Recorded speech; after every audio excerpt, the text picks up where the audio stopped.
So this is fantastic. This guy, he's a pediatric emergency physician. He's going to present 5 papers that give me the answer to everything, and we're going to walk out of here with concrete ideas of what to do in 5 topics in pediatric emergency medicine.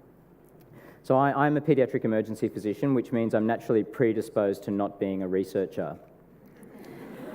I am actually the Sydney Children's Hospital. It's the Predict site rep. So Predict, a lot of you have heard the Predict talks from Stuart. So I have been part of some of those research days, and I find research really difficult. Where does a talk like this and a session like this sit in this conference? I think we heard from Greg Kelly about reliability on day one and minimising unwanted variation. So I guess research and papers provide some of the data that inform how we might minimise variation. We've heard this morning from Mike about uncertainty and dealing with clinical uncertainty and the role that guidelines might play in that. So some of this research informs guidelines, but Greg also told us that the big wins have already been made, and research now is about trying to find the small differences between things, and this is especially hard in paediatrics. We know that big randomised controlled trials in paediatrics are really hard to do, and we've actually all been really lucky at this conference to be presented with the results of the concept study looking at Keppra versus phenytoin. Having been partly involved in that, that was a huge undertaking, and the words that stuck with me was Stuart said that we're really only going to get the answer with a meta-analysis. Even with such a big study, we don't really have a complete answer. So it's in that frame that I'm going to try and present 5 papers that aren't going to answer all of your questions, but they'll hopefully start discussions. And the way that I've tried to choose these is not replicate the other papers that have been presented at the conference. I've picked 5 papers of different types of studies, of 5 topics that were sort of interesting to me and that were relatively recent.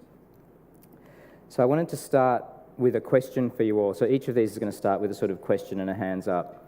So if I was to ask you in the audience the slightly loaded question, do you agree that 0.9% sodium chloride is better than 0.5% sodium chloride for deficit replacement in DNA? So if you agree with that, put your hands up. Sorry? Plasma light, that's a whole other question that I believe Sarah McNabb answered last year.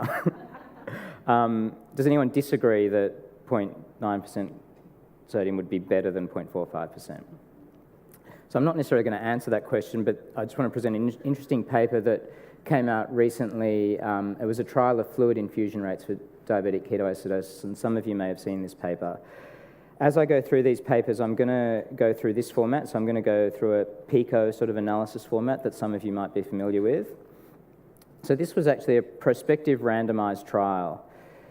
P stands for population, so who did this trial involve? This was children from 0 to 18 years enrolled in a PECAN, Pediatric Emergency Research Network. So that's similar to Predict, but a big American pediatric research network. Just as an aside on that, there are a few big networks around the world. So there's PERC in Canada, Peruki in the UK that I know Damien's had some involvement with, Predict in Australia, and PECAN in America. They looked at, what was the intervention? They looked at 4 different fluid regimes and randomised children to receiving those 4 different regimes. There was no control group, and their primary outcome was a deterioration in neurological status, because we all worry that giving low sodium fluids to children with diabetic ketoacidosis will result in cerebral edema and brain swelling and adverse neurological outcomes. So this was the intervention, and thanks Grace for these slides. But basically, the fast group got a 20 ml per kilo bolus of normal saline compared to the slow group, which got a 10 ml per kilo bolus of normal saline. And within each of the fast and slow groups, for deficit replacement, so after their bolus for deficit replacement, they got randomised to 0.9% or 0.45%.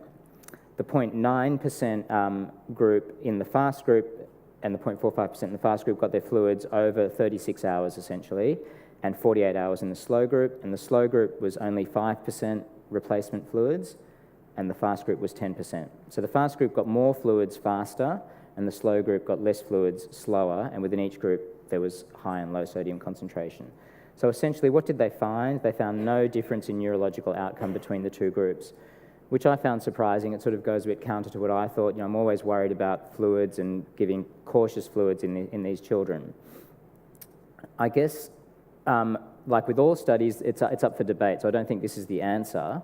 I think their numbers, it was probably not powered to detect an actual difference because the incidence of significant neurological outcomes in children with DKA is about 0.9%.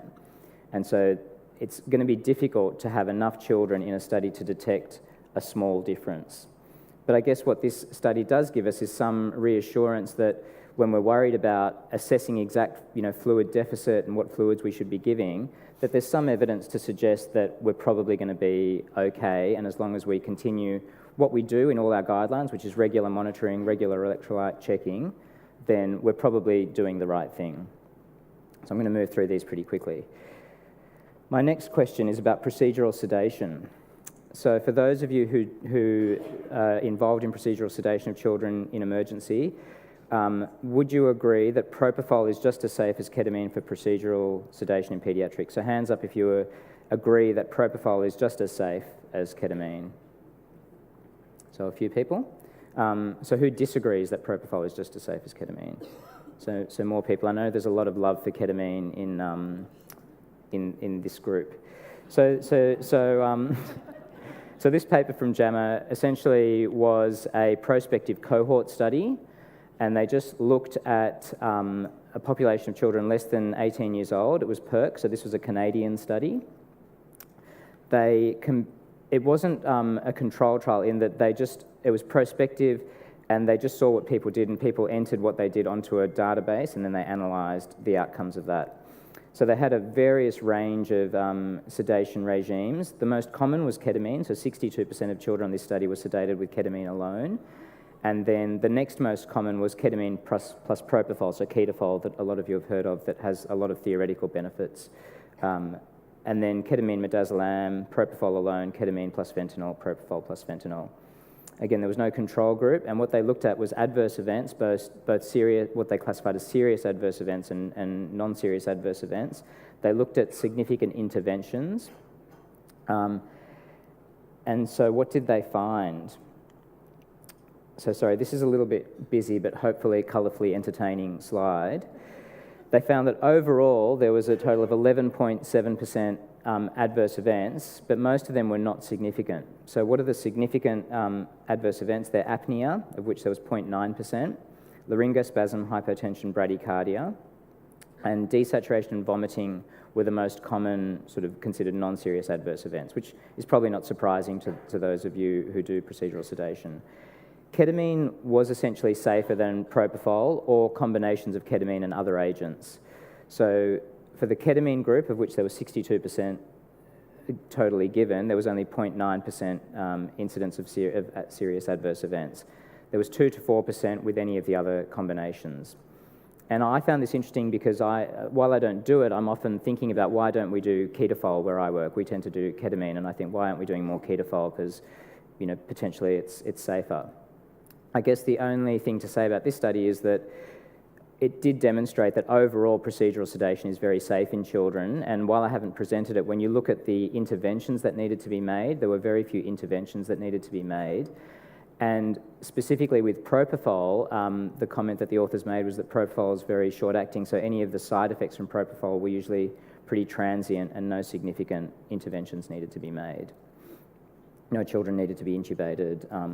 So essentially, my take-home from this is it's a good study because it informs some of our practices around procedural sedation. I think it reflects that a lot of us use ketamine frequently and are familiar with that, but overall procedural sedation is safe in children, and I think it doesn't change what I think, which is you use the agent that is most familiar to you, and you're probably going to be the safest at using that agent.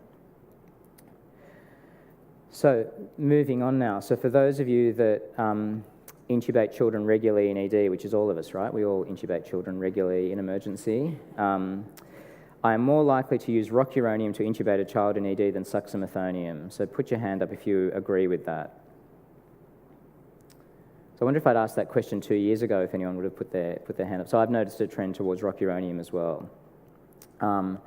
So this was just an example of another type of study which is interesting, and it's a registry, it's a descriptive study based on a registry database. So this is the NEAR registry, which is a big registry of airway interventions and intubation with sites in the USA, Canada and Australia. The population is actually a group of children and an adult or mixed ED. So most of the emergency departments that provide data to the NEAR registry are mixed EDs or adult EDs that might see children. So I'm not sure, someone can tweet out or correct me if I'm wrong, I'm not sure if any of our tertiary children's emergency departments in Australia or New Zealand are part of this registry. I know that some are part of, there's NEAR for Kids is another registry that I know the guys in New Zealand are part of. So the intervention was intubation. Again, there was no control. And because it's a descriptive registry reports, they're just describing a lot of interventions. I'm not going to, a lot of outcomes. I'm not going to present all of them here. But I've just listed some of what I thought was interesting. So they looked at 1,053 intubations.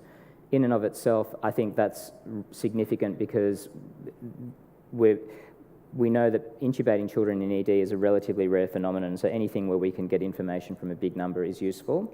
The most common indications for intubation were trauma, seizures, pneumonia, or cardiac arrest. They reported adverse events of 15%, and I won't go into the details of what they listed as adverse events, but you can imagine desaturation, apnea, well, obviously apnea.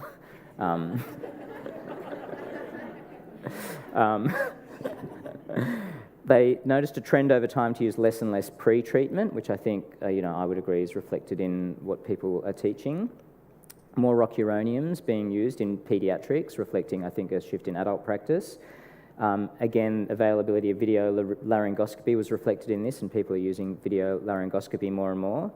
Interestingly, they reported an 83% first pass rate, which I think is, from other studies I've read, is a relatively high first pass rate for paediatric intubation, and there is a whole body of literature around safety of intubation of children in emergency departments and who, if anyone, is an expert at that. And I would contend that probably none of us are experts at that, but together, working together, we can all be experts at it together.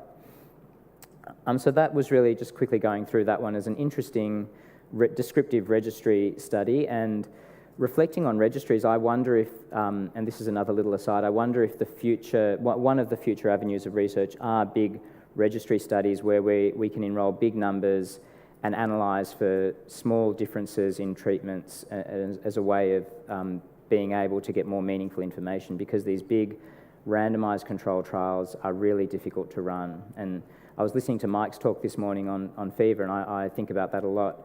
And, wouldn't it be great if next year we could come to Don't Forget the Bubbles and say, look, in the last year we've registered every single child that presented with a fever to an emergency department in Australia, New Zealand, the UK, America and Canada, and here's some data we can present on the epidemiology of their disease, on the clinical factors that predispose to serious bacterial infection. So think big.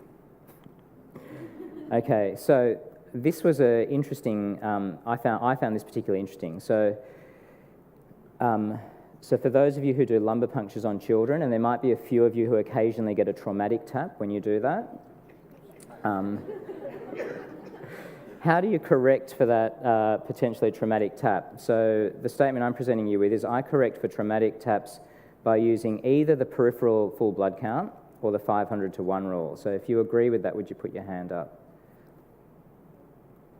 So I do that, and many people who've worked with me as registrars or fellow staff specialists know that I'm always doing that calculation on the peripheral full blood count, saying what's the ratio of the white cells to the red cells in the peripheral full blood count.